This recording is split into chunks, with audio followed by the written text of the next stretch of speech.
Quem decide o que tu lês? Como se estrutura o mercado editorial brasileiro? Então, hoje o papo é sobre pequenas editoras. Te liga. A nota da editora é que nós tivemos alguns pequenos grandes problemas durante a execução do vídeo, mas eles vão ficar assim.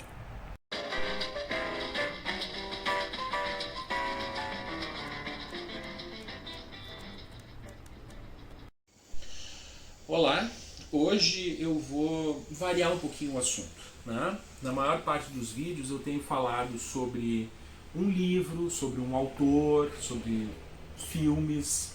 Né? Eu queria falar um pouquinho hoje sobre editoras, que eu acho um assunto fascinante. O mercado editorial brasileiro é algo legal de se pensar, é bacana, refletir sobre o mercado editorial brasileiro, porque, obviamente, o jeito que o mercado editorial se estrutura influencia naquilo que nós vamos ler. Tá? Nesse período de quarentena tem sido comum chamadas apoiando os pequenos. O pequeno comércio, né, quer dizer, as lojas, os mercados que são próximos de nós e que estão sofrendo com a crise, sofrendo com a quarentena, sofrendo com esse período de isolamento social. Então isso me fez pensar nas pequenas editoras. O mercado editorial brasileiro, assim, ele é estruturado de uma forma parecida com outros lugares do mundo, né? Quer dizer, existem grandes grupos editoriais. Então nós temos de um lado o grupo formado em torno da Companhia das Letras, por exemplo, que é um grande grupo editorial. A Companhia das Letras hoje ela tem a Companhia das Letras, a Companhia das Letrinhas, a Suma, e recentemente uma incorporação grande, importante, que é a incorporação do grupo Alfaguara. Né? Então, quer dizer, é um grande grupo editorial.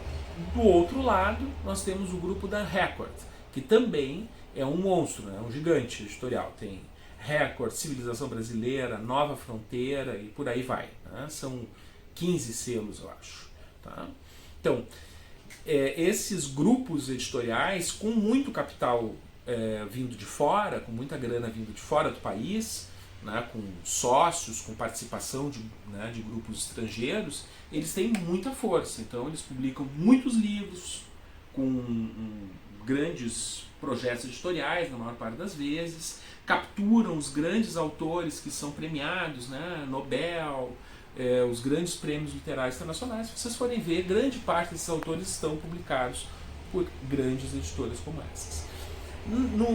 Então esses caras que estão no topo da cadeia alimentar, mas tem o outro lado, digamos assim, do mercado editorial brasileiro que eu acho particularmente fascinante, que é o das pequenas editoras. Eu trouxe aqui alguns exemplos de livros destas pequenas editoras. Tá? A primeira editora que eu quero destacar é a Utopia, a Cultura e Barbárie. Tá? Cultura e Barbárie é uma editora de Florianópolis. Eles publicam livros extremamente artesanais.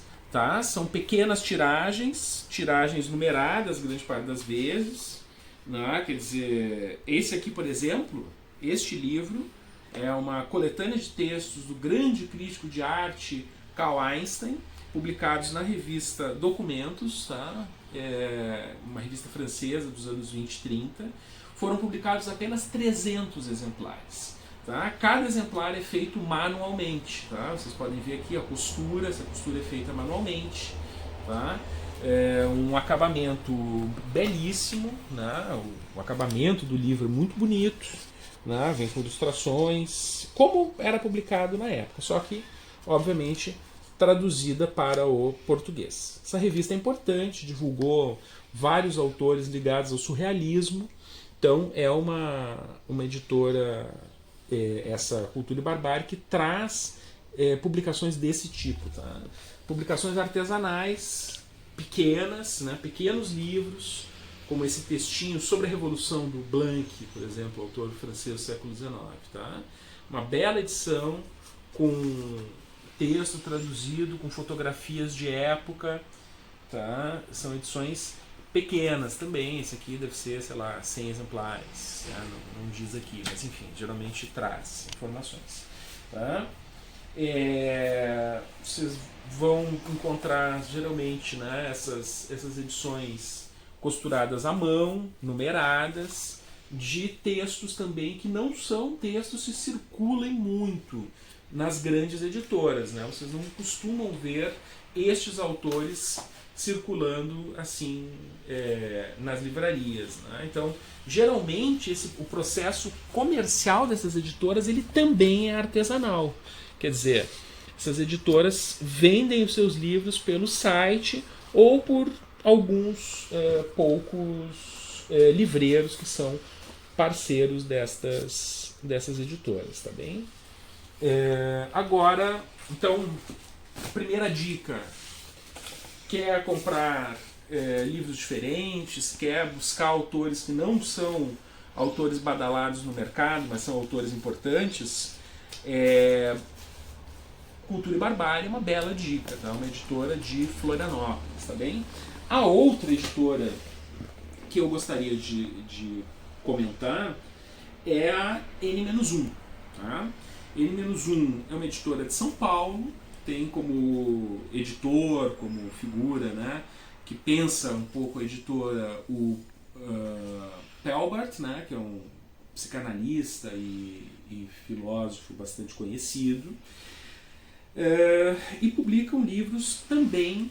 Aí a N-1 ela já é uma editora um pouco diferente, ela faz tiragens maiores, né, livros como, por exemplo, aqui, vamos ver aqui, como Teoria King Kong, da Virginie Despentes, ou o Texto Junk, do Paul Preciado, tá?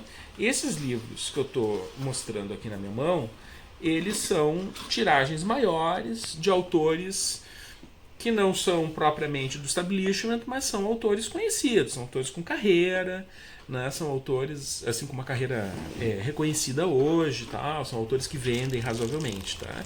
Esses são edições um pouco mais tradicionais, ainda que tenha um caráter sempre artesanal, sempre tem um toque, sempre tem uma coisa diferente nos livros da N-1.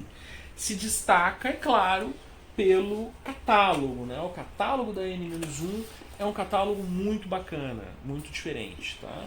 Uma coisa que circula e que é muito interessante da N-1, que a Cândida já estava mostrando aqui no vídeo, tá? São esses cordéis aqui, essas caixinhas, com o nome extremamente sugestivo, Pandemia. Tá? Mas essa pandemia aqui não precisa ter medo não, essa pandemia aqui é bacana.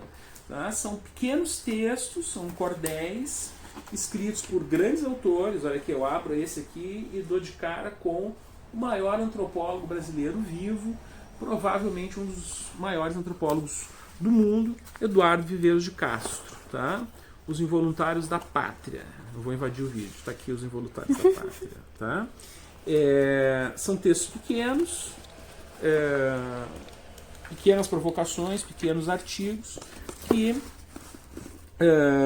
depois são reunidos nessas caixinhas, olha aqui, né? Com autores que são autores da casa. São e vem com adesivos, são adesivos, tem em todas as caixas. E vem com adesivos, vem com um palito de fósforo aqui, ó. Vem com palito de fósforo para você incendiar o mundo com ideias revolucionárias. E, para fechar, uma editora independente, uma editora com um catálogo de esquerda, uma editora com obras necessárias para o momento, é a Autonomia Literária. A Autonomia Literária tem publicado grandes autores, tem publicado grandes discussões.